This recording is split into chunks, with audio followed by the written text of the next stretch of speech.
Que preço pagaram as lendas de Hollywood pelos figurinos que se tornaram lendas do cinema? Desde o espartilho impulsionado por anfetaminas de Judy Garland em O Mágico de Oz, até o corpo lacado de Shirley Eaton em 007 contra Goldfinger, essas roupas carregavam perigos ocultos. Maquiagem venenosa, peso esmagador e esforço físico sob luzes intensas.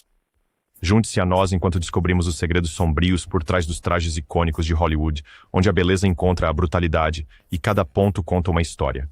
O Mágico de Oz, 1939. Poucos filmes são tão visualmente icônicos quanto O Mágico de Oz, mas por trás de seu país das maravilhas em Technicolor havia uma série de decisões de figurino fisicamente perigosas e eticamente questionáveis. A fantasia do Leão Covarde de Bert Lahr foi confeccionada a partir de peles de leão reais, completa com pele e suporte de couro. Pesava mais de 60 libras e tornava-se quase impossível de usar sob as luzes quentes do estúdio. Lahr suava tanto dentro do traje que ele precisava ser seco durante a noite com aquecedores industriais. O Homem de Lata foi outro conto de advertência.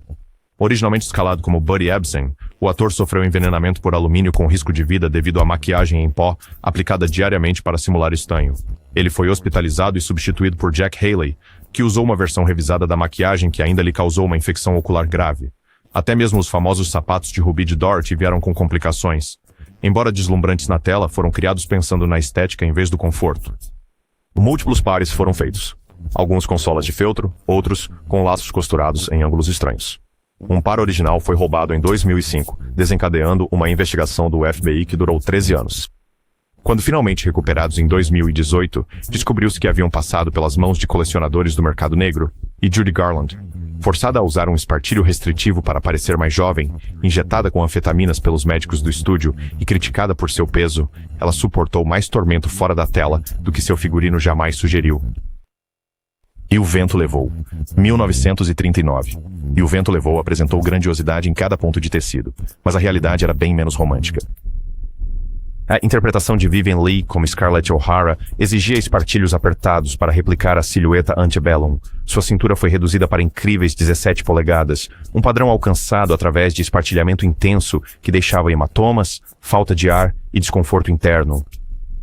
Fora das câmeras, Leigh frequentemente desmaiava entre as cenas.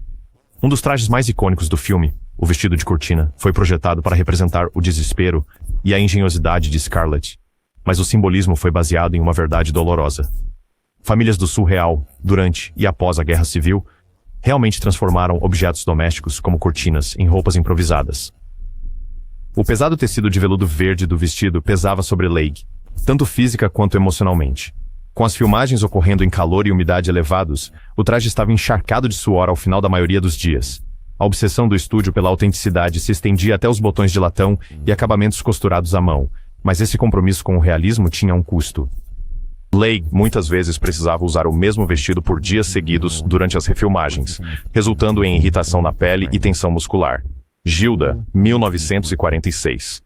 O vestido preto sem alças de cetim usado por Rita Hayworth em Gilda se tornou um símbolo visual do glamour de Hollywood dos anos 40. A maneira como ela jogava o cabelo e tirava as luvas naquela cena inesquecível no clube noturno a catapultou ao status de símbolo sexual da noite para o dia. Mas o que a câmera não capturou foi o quão desconfortável Hayworth estava em sua própria pele e com a imagem que aquele vestido consolidou. O corpete apertado tinha que ser costurado nela antes de cada tomada. Não havia zíperes, nenhum espaço para erro. Respirar profundamente, arriscava rasgar as costuras. Ela não podia sentar-se sem que os membros da equipe segurassem seu vestido para evitar danificar o tecido delicado.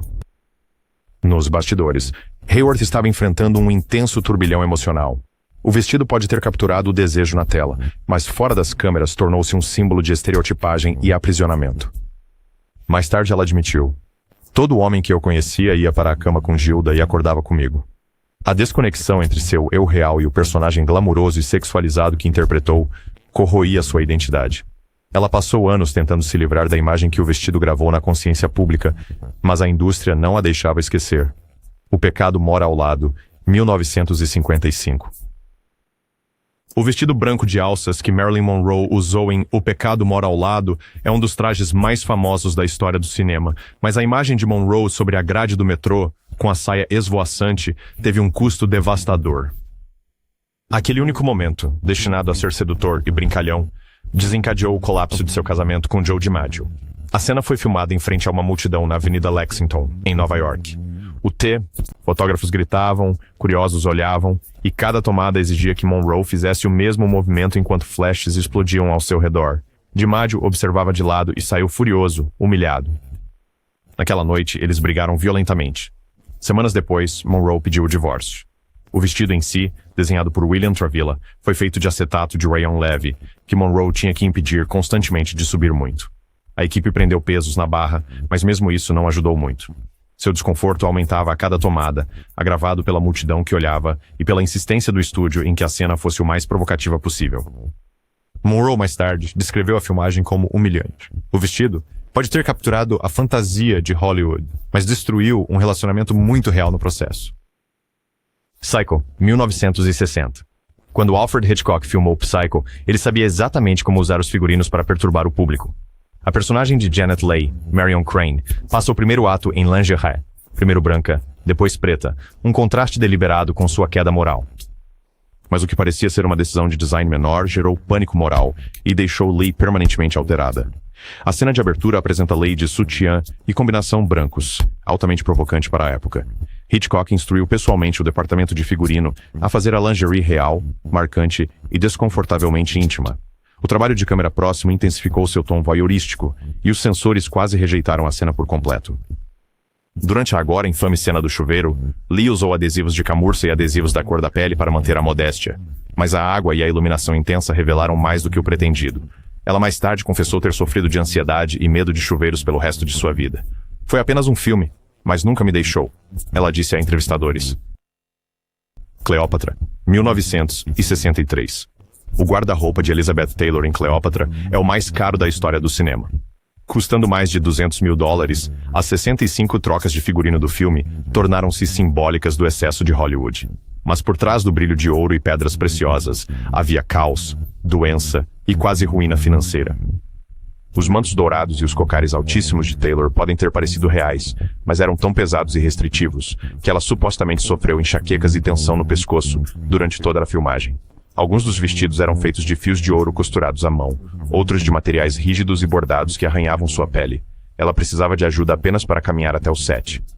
O orçamento para os figurinos saiu de controle justamente quando os atrasos na produção e problemas de saúde atormentavam a filmagem. Taylor quase morreu de pneumonia durante as filmagens, paralisando todo o projeto por semanas. À medida que os custos aumentavam, a 20th Century Fox foi forçada a vender propriedades do backlot apenas para se manter.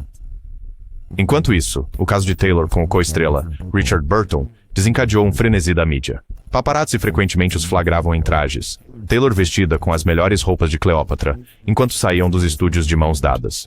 O público devorava o romance, mas o estúdio sofreu. Goldfinger, 1964. Quando a personagem de Shirley Eaton foi envolta em tinta dourada em Goldfinger, o resultado foi inesquecível e perigoso. As equipes de figurino e maquiagem criaram uma mistura personalizada de pó metálico, goma laca e um adesivo de secagem rápida para alcançar o brilho letal visto na tela. Eaton passou horas na cadeira de maquiagem, enquanto os técnicos revestiam meticulosamente cada centímetro de seu corpo. A base de goma laca selou seus poros, fazendo-a superaquecer sob as luzes quentes do estúdio. Durante as tomadas, Eaton lutava para respirar através da rígida camada, e os membros da equipe mantinham uma máscara de oxigênio à disposição. Um rumor persistente afirmava que Eaton havia morrido de sufocamento da pele quando as filmagens terminaram. Na realidade, ela emergiu da experiência abalada, mas viva, com a pele vermelha, crua e quimicamente irritada. Remover o ouro exigiu aplicações repetidas de solvente, cada passada trazendo lágrimas aos seus olhos. Eaton, mais tarde, descreveu sentir-se presa dentro da própria pele, com seus movimentos restritos pela camada rígida de tinta. O impacto dramático da cena ocultava o custo físico que ela impôs. Registros da equipe indicam que Eaton sofreu queimaduras químicas leves no peito e nos braços. Apesar do sofrimento, a imagem dourada de Eaton se tornou uma das mais icônicas da franquia de James Bond. A sequência da Mulher Pintada consolidou a reputação de Goldfinger por efeitos práticos inventivos e arriscados. Bonequinha de luxo. 1961. O vestido preto básico de Audrey Hepburn, em Bonequinha de luxo, continua sendo um exemplo de elegância discreta. Desenhado por Hubert de Givenchy, a silhueta tubinho apresentava um decote canoa, costas baixas e bainha longa até o chão. Para complementar o vestido, Hepburn usou luvas até o cotovelo, um colar de pérolas e óculos de sol grandes, um conjunto que definiu o estilo chique dos anos 1960. No entanto, por trás do glamour, havia desafios inesperados. O corte do vestido exigia postura perfeita e movimento mínimo. Hepburn treinou durante dias para andar, sentar e levantar uma xícara de café sem amassar a seda. O tecido era delicado, propenso a enganchos, e exigia atenção constante dos assistentes de figurino. No local, um único alfinete fora do lugar poderia rasgar uma costura, forçando reparos caros sob prazos apertados de filmagem. A própria Hepburn admitiu sentir-se constrangida pelo corpete rígido, que a deixava sem fôlego após longas tomadas. Mais preocupante era o peso psicológico do figurino. Hepburn identificava-se com a vulnerabilidade de Holly Golightly, mas a imagem sexualizada do vestido às vezes ofuscava sua atuação. Fotografias da imprensa focavam no vestido em vez da atriz, reforçando a noção de que o apelo de Hepburn estava apenas em sua aparência. Embora o figurino tenha elevado Breakfast at Tiffany's a uma lenda da moda, também se tornou um símbolo da tendência da indústria de objetificar as protagonistas, algo que Hepburn ressentia em privado. Drácula, 1931. A capa de veludo preto de Bela Lugosi em Drácula é inseparável do mito do personagem. No entanto, ela carregava seus próprios fardos. Feita de lã pesada com um colarinho forrado de cetim, a capa pesava mais de 10 libras. Sob as luzes quentes do estúdio, os ombros largos de Lugosi doíam e o tecido prendia o calor contra seu corpo. Em longas tomadas silenciosas, ele tinha que segurar a gola alta para alcançar a silhueta característica de Drácula, uma postura que piorava sua dor crônica nas costas. A tipificação tornou-se o legado mais sombrio da capa. Após o lançamento do filme, Lugosi não conseguiu escapar do papel. Ele excursionou no vaudeville, fazendo leituras de Drácula e sessões de fotos com o figurino completo para sobreviver. Os fãs exigiam a conhecida capa preta e o olhar hipnótico. Lugosi cedeu, mesmo enquanto via sua carreira mais ampla como ator escorregar.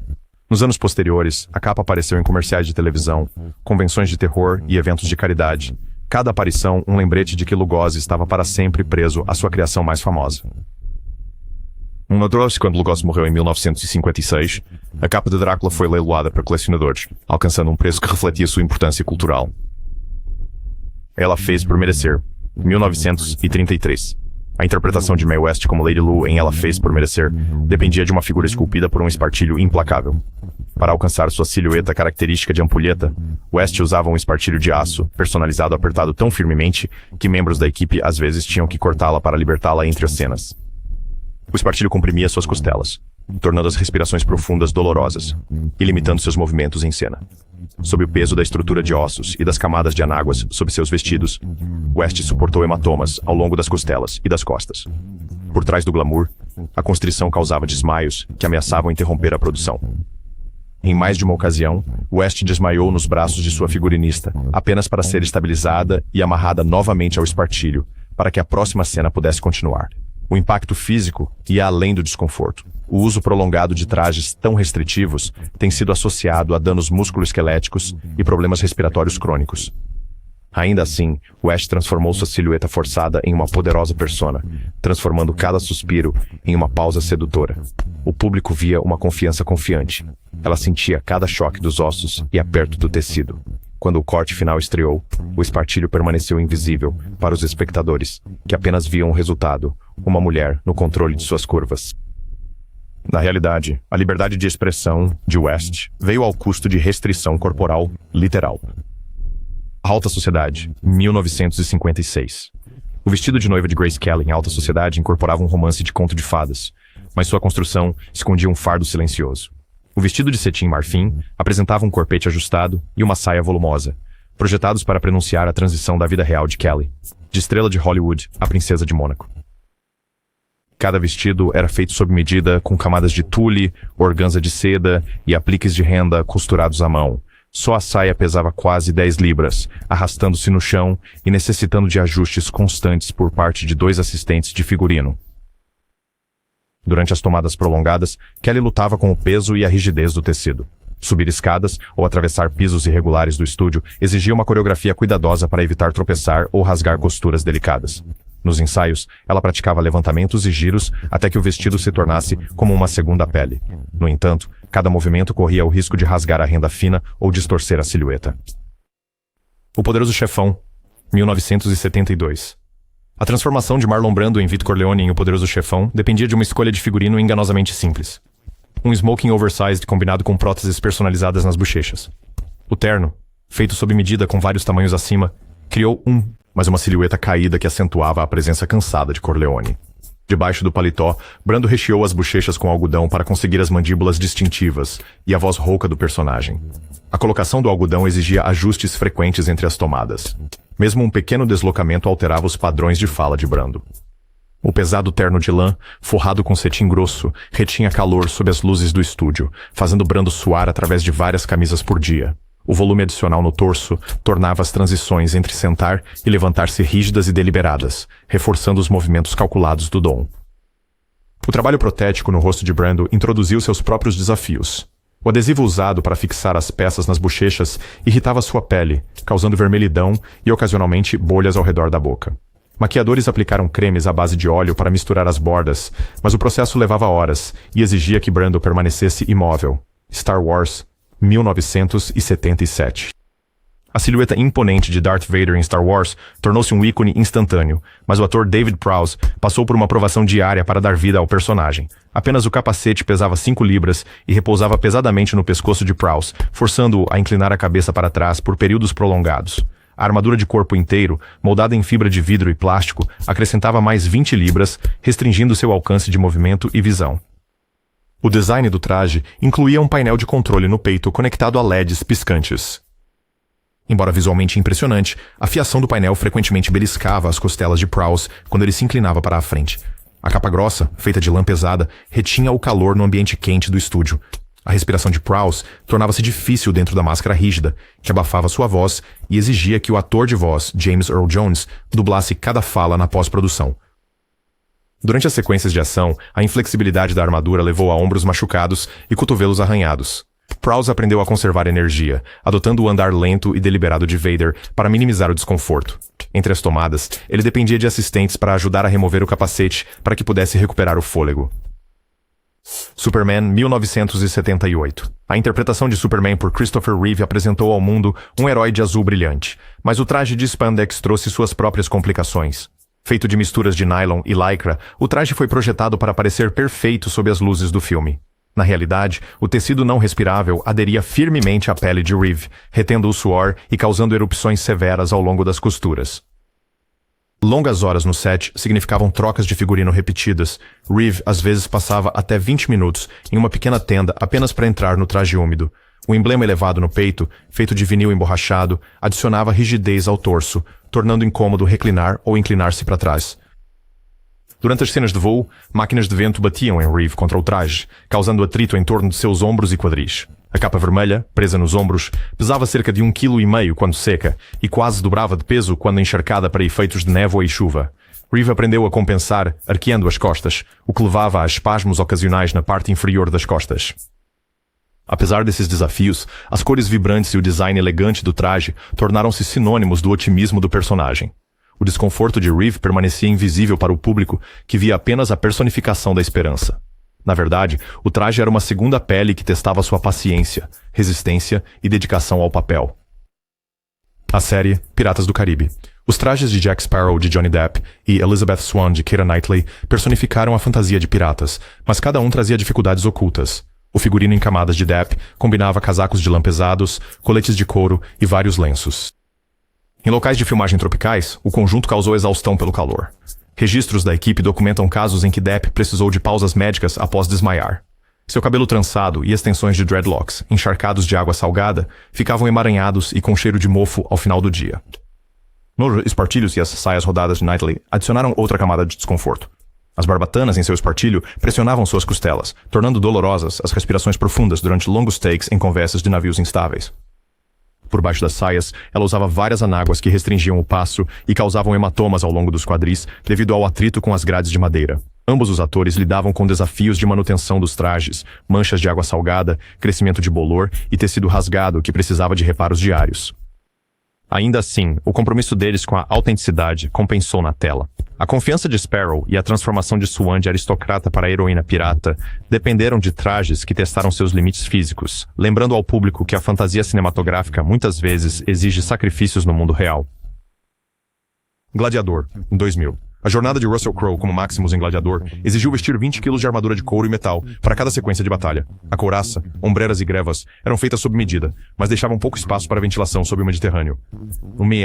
Nonias Bielsk. e sol. As filmagens no local, no Marrocos, tiveram temperaturas acima de 100 graus Fahrenheit, transformando a armadura em uma fornalha que drenava a força e a resistência de Crow. A distribuição do peso das placas de metal causava fadiga muscular nos ombros e na parte inferior das costas de Crow. A coreografia das lutas, exigindo movimentos rápidos de espada e agilidade nos pés, tornou-se um teste exaustivo de resistência. Entre as filmagens, Crow frequentemente desabava em fardos de palha para descansar seus membros doloridos. As tiras de couro que mantinham a armadura unida esfregavam sua pele, levando a abrasões no torso. As cenas de Crow cavalgando adicionaram outra dimensão de desconforto. As luvas de metal dificultavam seu aperto nas rédeas, e as túnicas encamadas restringiam a rotação do tronco. Ainda assim, cada respiração forçada e cada gota de suor contribuíram para o realismo visceral que definiu a escala épica de Gladiador. O peso da armadura espelhava as próprias provações de Maximus, borrando a linha entre ator e personagem em uma performance que ressoou mundialmente. The Matrix, 1999.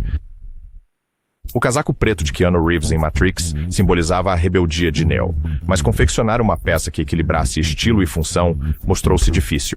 O departamento de figurino experimentou dezenas de tecidos antes de escolher uma mistura pesada de lã com um revestimento resistente à água. O peso do casaco, combinado com seu ajuste sob medida, restringia os movimentos dos braços de Reeves durante as sequências de artes marciais. O comprimento do casaco, chegando ao meio da panturrilha, fazia com que ele ficasse preso em fios e peças do cenário durante os truques com arame. Reeves passou por um treinamento adicional para ajustar seu estilo de luta, aprendendo a compensar o arrasto e a rigidez do casaco. Filmagens noturnas sob chuva transformaram a capa em uma barreira encharcada que gelava Reeves até os ossos entre as tomadas. Manter o contorno impecável do casaco exigia vapor e prensagem constantes sob prazos apertados. As cenas no local, nas ruas encharcadas de Sydney, exigiram rápidas trocas de figurino para substituir os casacos úmidos por secos. O compromisso de Reeves em usar o casaco real, em vez de uma versão mais leve para dublês, trouxe autenticidade aos seus movimentos, mas aumentou seu desconforto físico. A imagem final, uma figura elegante movendo-se sem esforço em bullet time, ocultava as horas passadas lutando com tecido, peso e clima. O casaco icônico de Neo tornou-se um personagem por si só. Sua presença era sentida em cada salto em câmera lenta e em cada postura rebelde. Titanic, 1997. A interpretação de Kate Winslet como Rose em Titanic girou em torno do colar Coração do Oceano, um fictício diamante azul, cuja réplica tornou-se um dispositivo central do enredo. O adereço principal foi moldado em prata de lei e zircônia cúbica, pesando quase meio quilo. Suspenso em uma corrente delicada, o colar puxava o pescoço de Winslet, especialmente durante as cenas em que ela inclinava a cabeça ou erguia os braços. Além do colar, o vestido de noite de Rose, completo com bordado de contas e camadas de seda, pesava mais de 12 libras. Winslet ensaiou caminhar com a saia desajeitada para evitar tropeçar no convés simulado do navio. Durante a cena da grande escadaria, pontos de apoio ocultos sob o vestido sustentavam Winslet durante a descida, mas os encaixes deixaram marcas vermelhas em seus quadris. O peso simbólico do colar refletia o fardo emocional de Rose, enquanto ela navegava por entre divisões de classe e a libertação pessoal. Ainda assim, o puxão físico da gema era constante. Em cenas no convés com vento, Winslet sentia o colar puxar contra a sua clavícula. Apesar desses desafios, a combinação de joias e vestido criou uma imagem duradoura de um romance condenado, cada momento pesado, refletindo tanto a tensão narrativa quanto a pressão tangível. O Cavaleiro das Trevas, 2008. A incorporação de Heath Ledger como Coringa em O Cavaleiro das Trevas estendeu-se a um figurino que borrava a linha entre ator e personagem. O terno roxo, colete e camisa listrada foram feitos sob medida para parecerem desalinhados e usados, com manchas e rasgos intencionais. O maquiador John Caglione Jr. desenvolveu um rosto de palhaço oleoso e com vincos que Ledger aplicava por conta própria a cada manhã, sobrepondo tinta branca de graxa, delineador preto e batom vermelho em traços irregulares. A combinação de tecidos pesados e roupas encamadas tornava o traje opressivo sob as luzes do estúdio.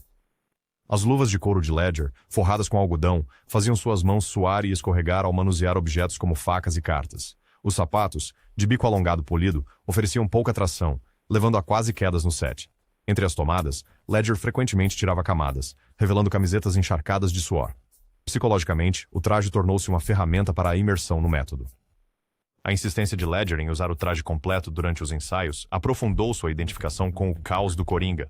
A performance resultante, assombrada, errática e intensa, ganhou aclamação, mas também gerou debate sobre o impacto que teve na saúde mental de Ledger. O traje do Coringa não era meramente uma roupa, era um V, o vaso para transformação, um que deixou marcas tanto visíveis quanto invisíveis. Cisne Negro. A transformação de Natalie Portman em Cisne Negro foi refletida pelas exigências físicas de seus trajes de balé. Os tutus feitos sob medida tinham camadas de rede rígida e seda, cada um pesando vários quilos. As asas de penas prostéticas presas aos ombros adicionavam outra camada de rigidez que limitava a extensão dos braços e causava hematomas, onde o arnês esfregava. Portman passou por um treino intensivo de balé para se mover de forma convincente nos trajes, mas a distribuição do peso forçou suas costas e ombros. Os arames dos tutus ocasionalmente perfuravam o tecido durante os levantamentos, fazendo seus cortes nas coxas sangrarem. As equipes de maquiagem e cabelo aplicaram base pálida e esculpiram seu cabelo em um coque apertado para completar a ilusão de cisne, mas a pressão do penteado levou a dores de cabeça tensionais. Além dos trajes, a perda de peso extrema de Portman, ela chegou a 85 libras. Levantou preocupações entre os profissionais de saúde. Enquanto a narrativa do filme exigia uma figura frágil e etérea, a combinação de trajes restritivos e treinamento rigoroso levou o corpo de Portman ao limite. O resultado foi uma atuação assombrosa, que misturou as fronteiras entre arte e autodestruição. Cada peça do figurino, um fragmento da psique fragmentada de sua personagem. Tron. O legado. Em Tron, o legado, o traje de luz tornou-se um elemento definidor da estética futurista do filme. Feito de tecido emborrachado e fio L eletroluminescente embutido, cada traje exigia fiação personalizada para traçar padrões de circuito. A fiação era isolada, mas ainda conduzia calor, transformando o traje em um radiador de baixa voltagem sob as luzes quentes do estúdio. O material justo restringia o movimento de Reeves e Garrett Hedlund, forçando-os a adaptar a coreografia de luta para evitar rasgar o fio L. O fio em si era frágil. Um único passo em falso podia quebrar um circuito, deixando manchas escuras que arruinavam a continuidade. Os reparos envolviam soldagem delicada entre as tomadas, o que aumentava o já longo tempo de troca de figurino. Os painéis traseiros do traje abrigavam pacotes de baterias, cada um pesando cerca de 2 quilos e preso a um arnês sob a camada externa. O peso adicional deslocava-se durante as sequências de ação, causando desconforto nas partes inferiores das costas dos atores. O acúmulo de suor dentro do traje levava a curtos circuitos, que às vezes faziam o fio L piscar ou apagar completamente. Apesar desses desafios técnicos, os trajes brilhantes criaram uma linguagem visual que definiu o mundo digital da grade. As restrições físicas dos trajes tornaram-se parte das performances dos atores, moldando movimentos e ritmos para combinar com o tom eletrificado do filme. Mad Max, Estrada da Fúria. Mad Max, Estrada da Fúria exigia autenticidade em seu mundo pós-apocalíptico, e os figurinos refletiam essa aspereza. Arnês de couro, taxas de metal e adornos de ossos de animais foram criados para parecerem saqueados, mas causavam dor real. A Imperatriz Furiosa, interpretada por Charlize Theron, usava uma prótese de braço mecânico que pesava 5 libras e limitava seu alcance de movimento. As tiras de couro que aprendiam cavavam em seu ombro, causando abrasões e requerendo bandagens frequentes. Max Rokatansky, Tom Hardy, usava uma jaqueta de couro remendada reforçada com placas de metal. As placas tilintavam durante as cenas de ação, e o couro endurecia no calor do deserto, irritando os braços e o pescoço de Hardy. Extras usavam suportes de virilha reforçados com metal e ombreiras com espinhos que deixavam hematomas quando colidiam durante as cenas de perseguição. Filmando no deserto da Namíbia, os figurinos eram expostos à areia, sal e sol, acelerando o desgaste.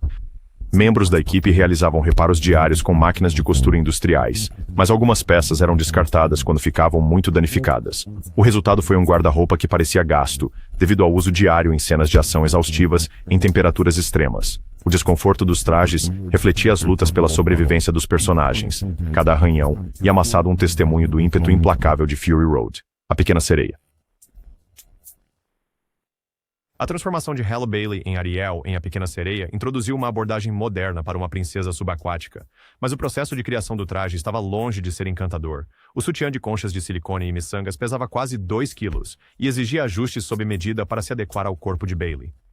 Os pontos de fixação do sutiã tiveram que ser impermeabilizados para gravações prolongadas debaixo d'água, levando a irritações na pele ao redor dos ombros e peito. A cauda, construída de neoprene flexível e revestida com painéis de silicone parecidos com escamas, limitava o movimento das pernas de Bailey, tornando os exercícios de natação um treinamento extenuante. As cenas subaquáticas exigiam que Bailey segurasse a respiração por até 90 segundos enquanto mantinha uma postura graciosa.